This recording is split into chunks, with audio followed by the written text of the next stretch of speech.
Hi, this is the Black Mormon Reader, and I will be reading verses from the 62nd chapter of Alma. And Moroni also caused that an army of 6,000 men with sufficient quality of food should be sent to the armies of Lehi and Tecum.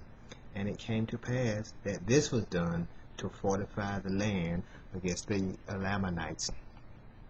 And it came to pass that Moroni and Paharan, leaving a large body of men in the land of Zarahemla, took their march with a large body of men towards the land of Nephiah, being determined to overthrow the Lamanites in that city.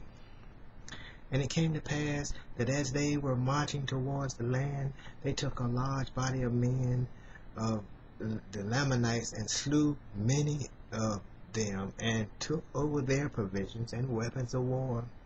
And it came to pass, after they had taken them, they caused them to enter into a covenant that they would no more take up arms against the Nephites. And when they had entered into this covenant, they sent them to dwell with the people of Ammon, and they were in number about 4,000 who had not been slain. And it came to pass that when they had sent them away, they pursued their march towards the land of Nephiah. And it came to pass that when they had come into the city of Nephiah, they did pitch their tents in the plains of Nephiah, which is near the city of Nephiah. Now Moroni was desirous that the Lamanites should come out to battle against them upon the plain. But the Lamanites, knowing of their exceeding great courage and beholding the greatness of their number, therefore they durst not come out against them. Therefore they did not come out to battle that day. And when the night came, Moroni went forth in the darkness of the night and came upon the top of the wall to spy out in what part of the city the Lamanites did camp with their army. And it came to pass that they were on the east by the entrance, and they were all asleep.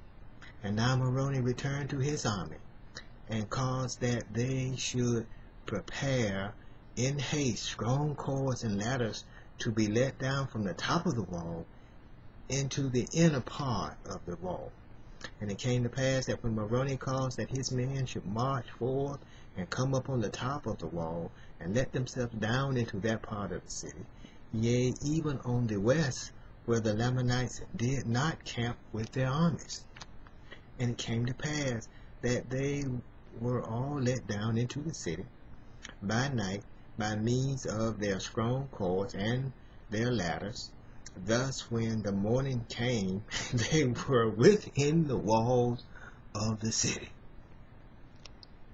And now when the Lamanites awoke, they saw that the armies of Moroni were within the walls. They were affrighted exceedingly, insomuch that they did flee by the pass. And now when Moroni saw that they were fleeing before him, he did cause that his men should march forth against them, and slew as many as the surrounding and many others, and took them prisoners. And the remainder of them fled into the land of Moroni, which was on the borders of the seashore. Thus had Moroni and Paharan obtained possession of the city of Nephiah, without the loss of one soul. And there were many of the Lamanites who were slain. And now it came to pass that many of the Lamanites that were prisoners were desirous to join the people of Ammon and be a free people.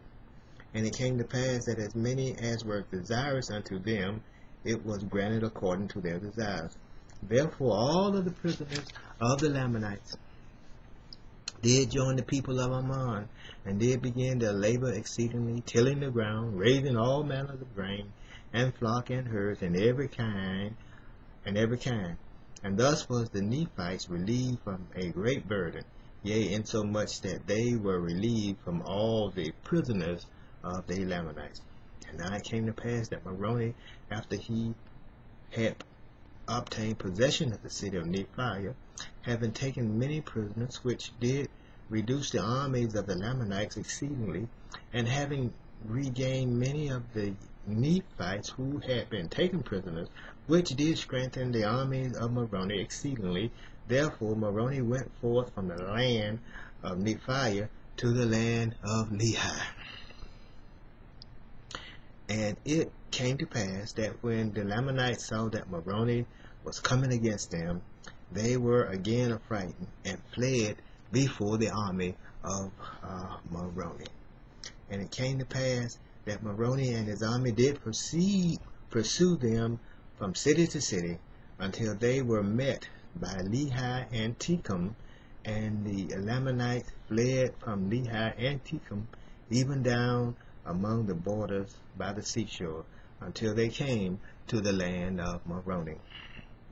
And the armies of the Lamanites were all gathered together, insomuch that they were all in one body in the land of Moroni. And now Amaron, the king of the Lamanites, were also with them.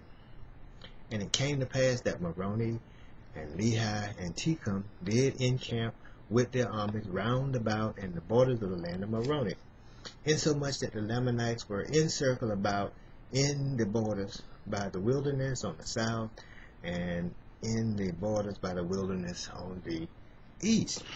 And thus they did encamp for the night. For behold, the Nephites and the Lamanites were weary because of the greatness of the march. Therefore they did not resolve upon themselves any stratagem in the night time, save it were Tecum. For he was exceedingly angry with Amaron, insomuch that he considered that Amaron and Amaleek his brother had been the cause of this great and lasting war between them and the Lamanites, which had been the cause of so much war and bloodshed, and yea, so much famine. And on this note, we'll close. Until next time, this is the Black Mormon Reader.